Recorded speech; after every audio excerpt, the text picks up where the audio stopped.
बाबा, आप रुक जाइए, मौसम बहुत ज्यादा खराब है। मुझे तो समझ नहीं आ रहा, ये दिन पर दिन मौसम खराब होता जा रहा है। अगर ऐसे ही चलता रहा तो मजदूरी नहीं कर पाऊंगा और घर में खाने को एक दाना तक नहीं आ पाएगा। तभी बहुत तेज आंधी तूफान चलता है। अरे देखो जरा देखो, कितनी तेज तूफान चल रहा है। अरे महेश बेटा, तू झोपड़ी के ऊपर तिरपाल तो लगा कर आया था ना? हाँ बाबा, लगा दी थी तिरपाल। और उसके ऊपर तूने ईंटें रखी थी या नहीं? बाबा, ईंट रखना तो मैं भूल गया। महेश के इतना कहते ही झोपड़ी के अंदर बारिश की वजह से पानी टपकना शुरू हो जाता है। हे भगवान महेश, तूने ये क्या किया? तुझे मैंने कहा था बारिश और तूफान तेज है, तुझे ईंटें रख देनी चाहिए थी। मुझे लग रहा है कि तिरपाल उड़ गई। चल चल मेरे साथ चल। अब तुझे मेरे साथ भीगते हुए मेहनत करनी होगी, नहीं तो पूरे घर में पानी ही पानी भर जाएगा। देवेश इतना बोल ही रहा था कि घर के अंदर वाकई छत से पानी टपकने लगा। हाँ पिताजी, आप सही कह रहे हो, चलो चलते हैं जल्दी से। दोनों बाप बेटा बारिश में बाहर निकलते हैं और झोपड़ी की छत पर तिरपाल को सही से लगाना शुरू कर देते हैं। अरे बेटा, ईंट को अच्छे से रखना, कहीं ईंट गिर न जाए।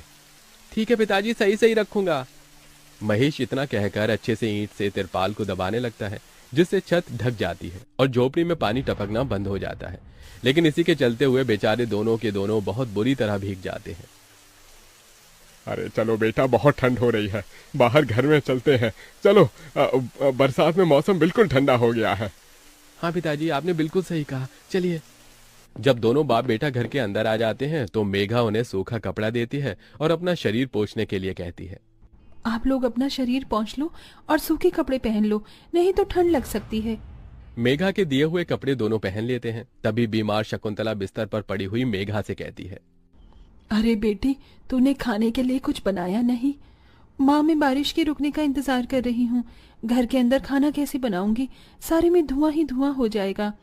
मेरी दवाई का समय हो गया है और मुझे भूख भी लग रही है। ठीक है माँ, मैं कुछ करती हूँ। मेघा अपने सिर पर एक सफेद कट्टा रखकर बारिश से बचते हुए बाहर से कुछ ईंटें लाकर घर के अंदर ही छोटा सा चूल्हा बना लेती है और उसी पर खाना बनाना शुरू करती है। अरे बेटी, पूरे घर में धुआं ही धुआं हो गया है। पिताजी, खाना बनाना भी तो बहुत जरूरी था। मेघा जैसे तैसे करके जल्दी जल्दी खाना बना लेती है। वो खाने में नमक मिर्च वाले चावल ही बना पाती है। माँ, माँ उठो, ये लोग खाना खा लो। शकुंतला मेघा के हाथों से खाना खाती है। शकुंतला के पूरे शरीर को पैरालाइज हुआ था, जिसके कारण ना तो वो हिल सकती थी और ना ही वो उठ सकती थी। मेरी प्यारी बेटी, इतनी कम उम्र में तेरे ऊपर कितनी जिम्मेदारी आ गई। हम गरीबों का कुछ नहीं हो सकता है। इस गरीब झोपड़ी के अंदर हम कैसे कैसे दिन देखते हैं। कोई बात नहीं माँ, बच्चे समय के अनुसार बड़े होते हैं, लेकिन मैं समय से पहले बड़ी हो गई हूँ। आपको तो खुश होना चाहिए। मैं तो इस कदर लाचार हो गई हूँ कि तेरे सर पर हाथ रखकर तुझे आशीर्वाद भी नहीं दे सकती बेटा।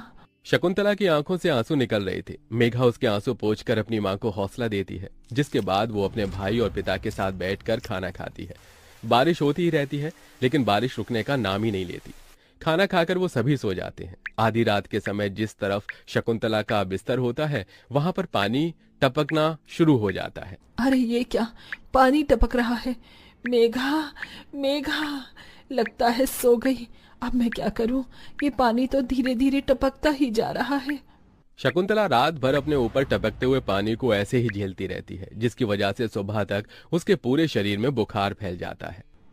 अरे, अरे ये क्या माँ, आपको तो बहुत ही बुखार हो गया है। रात भर ये झोपड़ी की छत टपकती ही रही। मैंने तुम्हें उठाने की कोशिश की, लेकिन तुम्हारे तक आवाज नहीं गई। ये सुनकर मेघा को बहुत अफसोस होता है। वो सूखे कपड़ों पर अपनी माँ को सहारा लगाकर लिटा देती है और उनके कपड़े भी बदल देती है। लेकिन तभी अचानक से गांव में बाढ़ आ जाती है।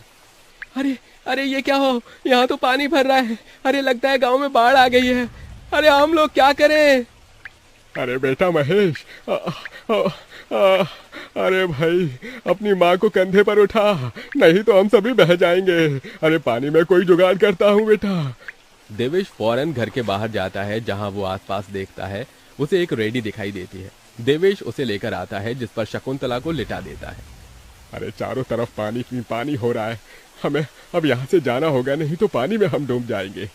तभी अचानक से उनकी झोपड़ी पानी में डूबकर बह जाती है। हमारी